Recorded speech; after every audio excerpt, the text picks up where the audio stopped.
Good morning बच्चों, कैसे हैं आप सभी। मैं आशा है कि आप सभी पूर्ण रूप से स्वस्थ होंगे और जो भी आपको ऑनलाइन के माध्यम से पढ़ाया जा रहा है उसे आप बहुत अच्छे तरीके से पढ़ रहे होंगे और समझ रहे होंगे। तो बच्चों, आज मैं आपके विषय अध्यापक स्नेहता श्रीवास्तव कक्षा 7 के बच्चों को हिंदी रीडर में पाठ 8 साइकिल की सवारी नामक पाठ पढ़ाने जा रहे हैं, जिसे आप बहुत ध्यानपूर्वक पढ़ेंगे। तो इसका पहला भाग आप पढ़ चुके हैं, दूसरा भाग हम आपको पढ़ाने जा रहे हैं। इसके पहले आपको हरीश सर ने पाठ पढ़ाया था, पुनः हम आपको पढ़ाने जा रहे हैं, क्योंकि आपकी यूनिट सेकंड आने वाले हैं। तो आपकी यूनिट सेकंड में पाठ 1 से और पाठ 14 तक आएंगे, जिन्हें आप बहुत ध्यानपूर्वक पढ़ेंगे और याद करेंगे। तो आज हम आपको साइकिल की सवारी का आधा भाग पढ़ाने जा रहे हैं।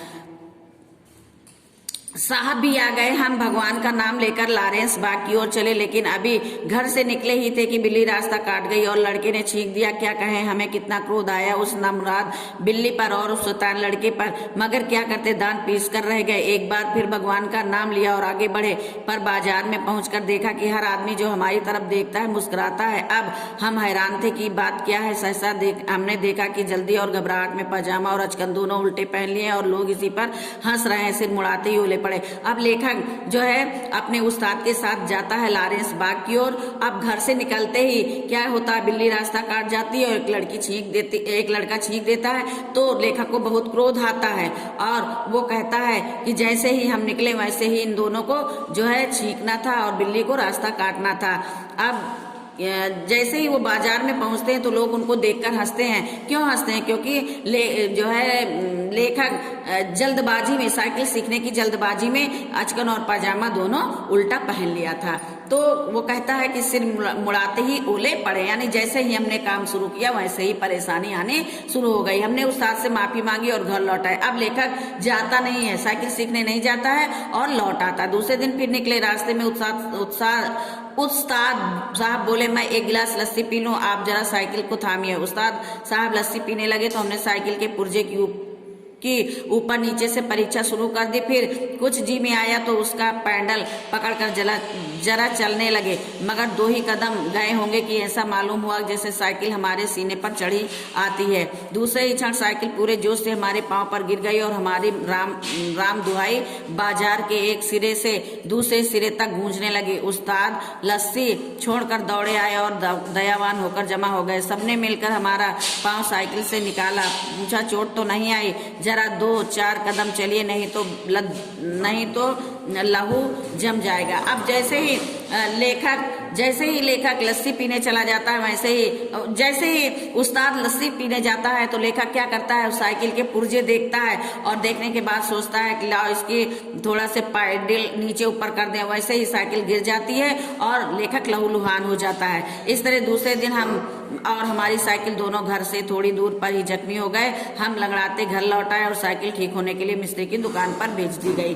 अब बच्चों, दूसरे दिन भी लेखक जो है चोट खा जाने के कारण घर वापस आ जाता है। साइकिल टूट जाने के कारण साइकिल दुकान पर भेज दी जाती है। मगर हमारे वीर हृदय का साहस और धीरज देखिए, अब भी दौरान में डटे रहे।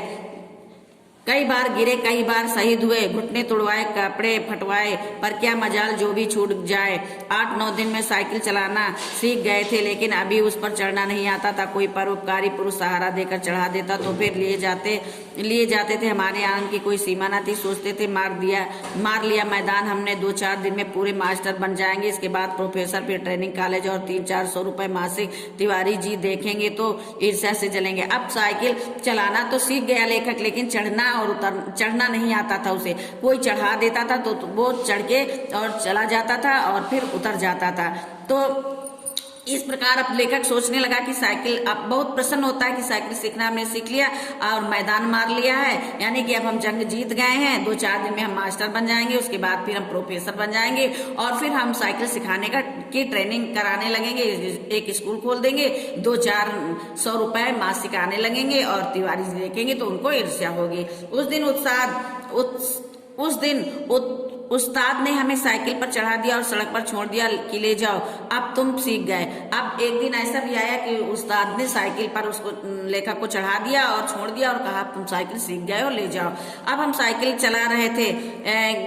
रहे थे और दिल ही दिल फूले न समाते, मगर हाल ये था कि कोई आदमी 200 गज के फासले पर होता तो हम गला फाड़ फाड़ के चिल्लाना शुरू कर देते, साहब जरा बाईं तरफ हट जाइए। दूर फासले पर कोई गाड़ी दिखाई देती तो हमारे प्राण सूख जाते। उस समय हमारे मन की जो दशा होती उसे परमेश्वर ही जानता है। जब गाड़ी निकल जाती तो कहीं जाकर हमारी जान में जान आती। सहसा मानो तिवारी जी आते हुए दिखाई दिए। हमने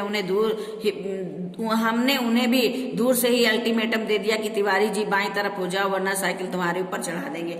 अब बच्चे साइकिल चलाना तो लेखक सीख गया, लेकिन वो डरता बहुत था। कहीं गाड़ी अगर दिखाई देती थी तो उसकी जान सूख जाती थी। वो चिल्लाना शुरू कर देता था कि जो है आप बाईं तरफ हट जाइए नहीं तो साइकिल चढ़ जाएगी। अब जो है इत्तेफाक से उन्हें तिवारी जी भी दिखाई पड़े और उन्होंने तिवारी जी को भी अल्टीमेटम दिया कि हट जाइए नहीं तो हम तुम्हारे ऊपर साइकिल चढ़ा देंगे। तिवारी जी ने अपनी छोटी छोटी आंखों से हमारी तरफ देखा और मुस्कुराकर कहा, जरा एक बात तो सुनते जाओ। अब तिवारी जी हंसे और उन्होंने कहा कि जरा मेरी एक बात सुनते जाओ। हमने एक बार हैंडल की तरफ दूसरी बार तिवारी की तरफ देखकर जवाब दिया, इस समय बात कैसे सुन सकते, देखते नहीं हो साइकिल पर सवार है। अब तिवारी जी को लेखक कहता है कि देखते नहीं हो कि हम साइकिल चला रहे हैं, तुम्हारी बात कैसे सुने। तिवारी जी बोले तो क्या जो साइकिल चलाते हो किसी की बात नहीं सुनते, बड़ी जरूरी बात है, जरा उतर जाओ। हमने लड़खड़ाती हुई साइकिल को संभालते हुए जवाब दिया, उतर जाए तो फिर चढ़ाएगा कौन, अभी चलाना सीखा है, चढ़ना नहीं सीखा। तिवारी जी चिल्लाते ही रह गए। हम आगे निकल गए। इतने में सामने से एक तांगा आता नजर पड़ा।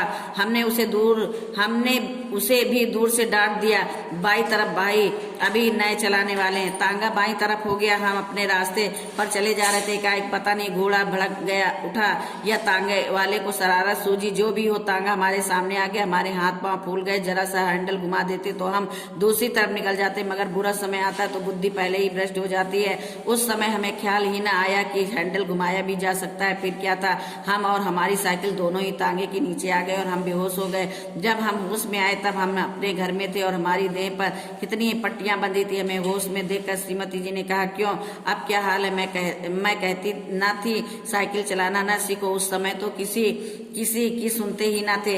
हमने सोचा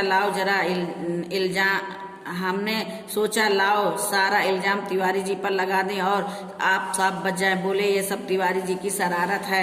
श्रीमती जी ने मुस्कुराकर जवाब दिया, यह तो तुम उसे चकमा दो जो कुछ जानता ना हो। उस तांगे पर मैं ही तो बच्चों को लेकर घूमने निकली थी कि चलो सैर भी कर आएंगे और तुम्हें साइकिल चलाते भी देख आएंगे।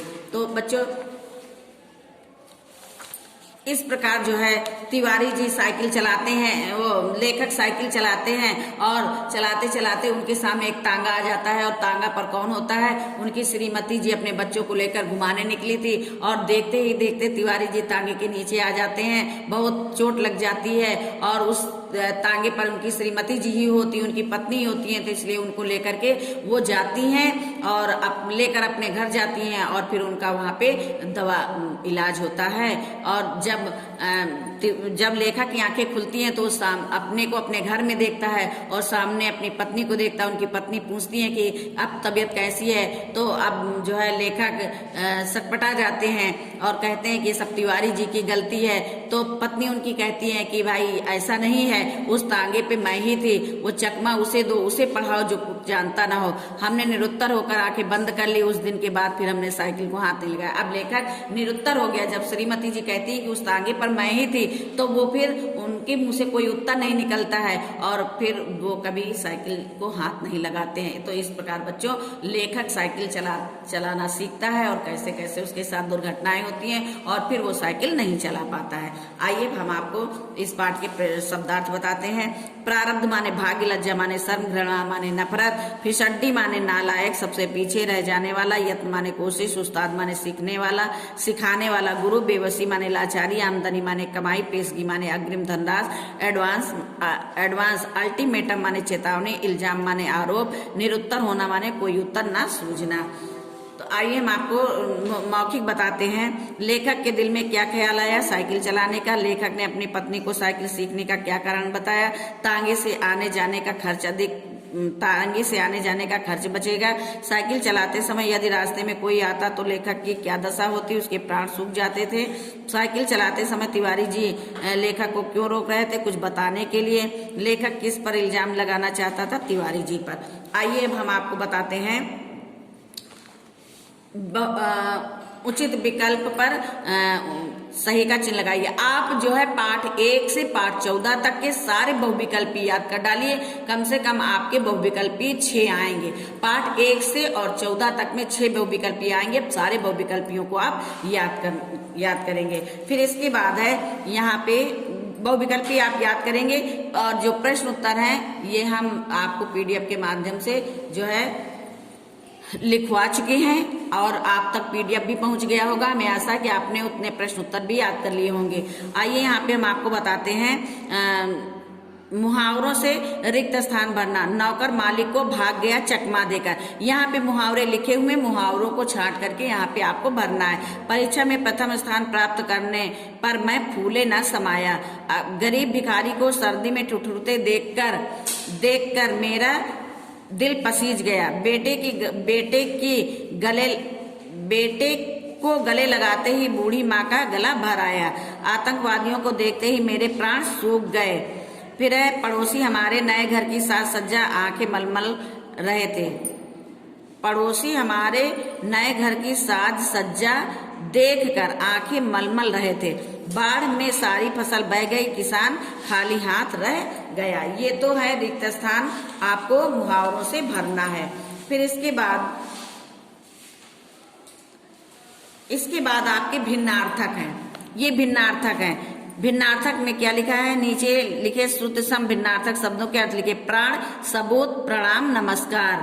फिर है शोक, दुख और शौक, रुचि, और की तरफ और अन्यथा अथवा। पका फल का पका होना, पक्का, निश्चित। और कोश शब्द भंडार, तरंग लहर, तुरंग, घोड़ा, कोश, खजाना। देखिए ये कोश माने होता है जैसे को और शीटी वाला शब्द भंडार, और को और खटकोण वाला सा से होता खजाना।